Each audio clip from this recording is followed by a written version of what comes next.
Buenos días, buenas tardes o buenas noches, depende de el momento del día en que ustedes estén viendo este vídeo. Tal vez conozcan la historia de aquel violinista tan extraordinario que tocaba en el metro ante la indiferencia de la gente. Fue un experimento del Washington Post para demostrar que el entorno donde se lleva a cabo cualquier actividad es fundamental para que dicha actividad tenga éxito o fracase. Para quien no conozca la historia, os la cuento. Joshua Bell es uno de los violinistas más reconocidos del mundo. Toca un Stradivarius Gibson ex Huberman de 1713, valorado en millones. Esa noche de 2007, la noche del experimento, tenía programado un concierto con entradas muy caras en el Kennedy Center de Washington, en uno de los auditorios más prestigiosos de la ciudad. La actuación de Joshua estaba valorada entre 100 y 150 dólares, la entrada, casi 200 eurazos, por ver al tal Joshua. 150 dólares que no le escocerían a aquellas personas que querían disfrutar de su maestría al violín, imagino. Pero esa misma tarde, sin que nadie lo reconociera, tocó en la estación del Enfant Plaza, en el metro de Washington, en público y gratis, haciéndose pasar por violinista callejero. Un violinista callejero cualquiera, ante la gente que entraba y salía. Fue ignorado por todos y ganó 35 dólares. 35 dólares por una actuación de 45 minutos. Repito que el experimento intentaba demostrar que el entorno donde se realiza una actividad es fundamental para que dicha actividad tenga éxito o fracase. La atención selectiva, la vida acelerada, el contexto, el comportamiento gregario, todo eso se estudiaba. Pero a mi parecer, el fenómeno a la vez demostraba otra cosa. Demuestra cómo funcionan los sesgos cuando pensamos que una cosa no tiene valor. Bien porque la sociedad no nos ha subrayado suficientemente que eso vale, así como lo despreciamos sin siquiera aplicar un criterio propio personal porque se produce en un entorno donde eso no vale. Pero también pone a prueba nuestro criterio personal para valorar o no si para nosotros al menos vale o no vale. Porque cuando una cosa tiene prestigio y todo el mundo coincide en que lo tiene, lo alabamos, lo glorificamos, lo damos gracias, como buenos feligreses o alumnos de academia que se aprende la lección y repiten como papagayos sin pensar. Por eso, si un pintor, un escultor, un músico, un escritor tiene prestigio y la sociedad lo reconoce, cuando accedemos a su obra nos maravillamos de ella. Pero ¿sabemos realmente apreciarlo de modo totalmente objetivo? La ciencia ha demostrado que somos gregarios y procuramos adaptarnos al grupo y no desentonar de lo que opina la mayoría. Y he dicho la ciencia ha demostrado, y usted ya habrá valorado positivamente lo que digo a continuación porque he planteado una premisa gregaria similar a todo el mundo opina. La ciencia ha demostrado para llevarle a mi terreno. Así de fácil es engañarle a usted también. Pensad en lo que he dicho muchas veces. Desentonar en una tribu en tiempos ancestrales, cuando éramos primates y vivíamos en cavernas, significaba para aquel que desentonaba ser rechazado por esa tribu y perder los beneficios de pertenecer a ella. Los disidentes, los que desentonaban, los que opinaban distinto, eran rechazados. Si decías cosa distinta a lo que el macho alfa había impuesto que era lo correcto, eras apartado. Incluso eras expulsado de la cueva, teniendo que enfrentarte solo a peligros de depredadores y sin ventaja de la caza en manada para comer. Con lo cual era muy posible que acabaras pasando hambre o siendo atacado por una fiera o herido sin poder recibir auxilio de tus camaradas. Es por eso que se instaló desde muy temprano en nuestros antepasados el instinto de anular el criterio propio y ponerlo al servicio del criterio común. Sentido común, lo llamaron, viene de ahí. Hoy día esa tendencia introducida a fuego por la amenaza de los peligros y consecuencias nefastas que sigue vigente, porque se quedó en nuestra amígdala, constituye una necesidad más que una tendencia. Hoy día el criterio propio se anula y lo justificas. Una razón emocional lo adapta para hacerla coincidir con el criterio que tiene la mayoría. Porque sí, amiguitos, existe una razón lógica. Y por otro lado está la amígdala, la que es emocional y emite argumentos emocionales. Amigos y amigas, señoras, señores, existen dos formas de razonar. El razonamiento lógico, que da rienda suelta a lo objetivo y a lo personal, y el razonamiento emocional, que argumenta bajo influencia de los miedos y el gregarismo. El llamado sentido común o sentido colectivo se impone. Por eso no es solamente que aquel violinista estuviera tocando en una estación de metro sin éxito alguno y sin ser apreciado por los transeúntes. No es que ese mismo violinista estuviera esa noche a la vez en el John Fitzgerald Kennedy Center of the Performing Arts, también en Washington, D.C., y dando un concierto y alabado por el público a 150 euros la entrada porque apreciaran la música. Ahora sí, no era por el entorno solamente, era por el criterio adaptativo de cada individuo, gregario, impuesto desde los a prioris y los sesgos, quien se ajustaba a lo que opinaba la mayoría, según la cual se desprestigiaba al tocar en el metro y se daba valor a tocar en el John Fitzgerald Kennedy. El sesgo de si eres violinista callejero, eres malo, y si eres violinista que tocas en el John Fitzgerald Kennedy, eres bueno. Eso es lo que establecía el sentido común mayoritario. Pero les propongo algo. Imaginen que en lugar de Joshua Bell, cogiéramos a ese violinista callejero y lo pusiéramos a tocar en el John Fitzgerald Kennedy. Ese violinista anónimo que nunca ha salido de las estaciones de metro, uno de esos que se gana la vida pasando la gorra, en el John Fitzgerald Kennedy. Si cumpliera simplemente unos mínimos, como por ejemplo que no se equivocara garrafalmente y su música sea cuando menos mediocre y soportable, ¿creen ustedes que lo detectarían? ¿Ocurriría algo distinto? ¿La gente lo apreciaría? Ocurriría exactamente lo mismo. En el metro no se le hacía ni puñetero caso y en el John Fitzgerald Kennedy sería alabado. Haría las delicias de los eruditos que se pueden pagar 150 euros o dólares. ¿Acaso faltaría un detalle nimio pero importante? Y es que el violinista mediocre se haría pasar por Joshua Bell, interpretando las piezas en las sombras sin que se viera quién las tocaba, sin que se le viera a él y sin desvelar su anónima identidad. Causaría furor entre la respetable burguesía, porque nuestro criterio se adapta no solo al entorno, sino al prestigio de lo que conocemos. Joshua Bell tiene prestigio, y aunque un violinista mediocre de estación de metro le suplante, mientras los eruditos no lo detecten, entusiasmará, igual que Joshua Bell fue despreciado en el metro. Pero si queréis tener una referencia mucho más clara de lo que estamos hablando, aquí tenéis mi novela, Concierto para la mano izquierda. Yo no soy un autor famoso. El autor de este libro, el protagonista de este libro, que es autor de una novela, tampoco es un autor famoso. En esta novela aparece un personaje muy alabado por todos, muy querido por todos, muy leído, muy vendido, un autor internacional que hace las delicias de los jóvenes de la localidad y de toda España, ¿vale? Un escritor imaginario. Esos dos escritores se enfrentan en una lucha sorda, es una lucha que no podemos desvelar en qué consiste, y que se desarrolla de una manera sutil, de fondo, en la novela, se desarrolla esa batalla, y gran parte de la novela, sobre todo en la parte final, tenemos ese duelo entre el protagonista de la novela y el autor inglés Henry T. Bickford, aparte de otras historias que se desarrollan en esta novela, unas historias personales del personaje. Es una historia con muchas tramas que podéis adquirir en Editorial Onuba, editorialonuba.es, o pedirlo a vuestra librería de preferencia.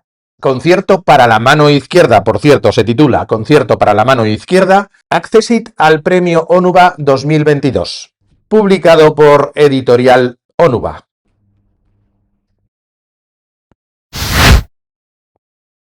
Esto me recuerda a otro caso de catadores de vino expertos que no pasaron la prueba cuando se les engañó metiendo vino peleón en una botella vacía de alta calidad, muy bien taponada y con su alambre de bozal y bien encapsulado y acorchado.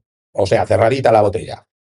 O bien me recuerda al prestigio de María Calas. Recuérdenme que le cuente al final lo de María Calas. En definitiva, que no es importante el contexto solamente, sino la calidad del criterio propio, el cual no existe, porque en mayor o menor medida lo hemos anulado, lo hemos adaptado a lo que piensa la mayoría por motivos antropológicos. Por eso alabamos siempre las mismas cosas, nos parece siempre la calidad suprema los de los mismos libros, los mismos autores de prestigio, y no nos atrevemos a decir que son malos, etcétera, etcétera, etcétera. Pongan ustedes el ejemplo que quieran, desde Stephen King, al que todo el mundo alaba y que nadie se atreve a criticar, a quien sea. Un pintor famoso, un músico de prestigio. Últimamente se está alabando mucho a cantantes modernos sin criterio propio, simplemente porque todo el mundo lo alaba. Por motivos antropológicos, para que no te devoren las fieras, para que no seas expulsado de la caverna. Imagino que los verdaderos melómanos, que los hay sin duda, pasaría la prueba del engaño del violinista callejero haciéndose pasar por Joshua. Serían los únicos que considerarían la actuación mediocre contra otros supuestos eruditos que seguirían alabando al violinista de metro mediocre simplemente porque está tocando en el John Fitzgerald Kennedy Center Performing Arts y creen que es Joshua. Imagino también que si un erudito pasa por el metro en ese momento y ve a Joshua tocando haciéndose pasar por violinista callejero, se quedará estupefacto admirando la calidad de ese desconocido, sin percatarse de que es Joshua. E imagino también que los verdaderos expertos catadores de vino distinguirían el peleón metido en botellas de alta gama, desvelando el engaño. Pero la mayoría de los catadores en ese experimento no pasaron la prueba, y eso que eran catadores profesionales. Eso por no decir del caso de María Calas, que ya dije que iba a contar al final y que contaré. Digo esto porque la moral y la ideología en literatura también sufre de esos dolores. La izquierda social poniéndose al lado del miserable y de las injusticias, tratando de que todos seamos iguales en lucha contra los abusos del sistema, ha calado hondo en nuestra sociedad. Aparte de que sea una moral más o menos justa, se ha convertido, a lo largo de la historia de muchos siglos, escribiendo a favor del necesitado, en un modelo irrenunciable para los escritores. Convertir en héroes a aquellos personajes solidarios que se sacrifican por los demás y en villanos a aquellos personajes egoístas que solo miran por sí mismos, es algo obligado, sin la cual toda novela es mala. Es mala porque es inmoral, porque el sentido común impuesto por la tribu así lo dice. Sin embargo, la buena novela debe plantear cuestiones que no están en nuestra amígdala solamente, sino en nuestro córtex prefrontal. Pensar con lógica y tratar como adulto al lector y no como un niño secuestrado por sus instintos, sus sentimientos y su inclinación gregaria. Sacar a debate temas sin el falseamiento de la emoción. Ya digo que la amígdala es la que se encarga. Sí, también la amígdala razona. Razona para justificar, no razona con estricta lógica racional, aunque lo parece. Y aquel razonamiento justificador, aquel instinto emocional, convierte al individuo en siervo que no discute, en esclavo entregado al colectivo del que ya hemos hablado ampliamente. Se funde bajo la premisa de que el colectivo importa más que el individuo. Todos los actos, gestos y objetivos del individuo han de ponerse al servicio de la comunidad. La izquierda así se ha sabido adaptar al instinto primario del primate evolucionado cuando vivía en la caverna, y por eso tienen tanto predicamento las tramas sociales. Pero aquí viene la cuestión, y es que las novelas se escriben ponderando una idea sobre otra, o deben darse la misma importancia, por mejor decir, a unas ideas y a las ideas contrarias, y ponerlas en debate. En una novela se tiene que razonar circunstancias reales de la aventura específica que se plantea en la trama para que el lector pueda optar por sí mismo. Que el lector tenga abierto el campo de todas las posibilidades en contra y a favor de una moral social o a favor o en contra de una moral individualista. Depende del caso. Pero por desgracia, los novelistas siempre concluyen que la moral social es la que triunfa, al menos moralmente, aunque no triunfe en la aventura. Y al cerrar el libro se tiene la sensación de que el mensaje es siempre el mismo en todas las novelas.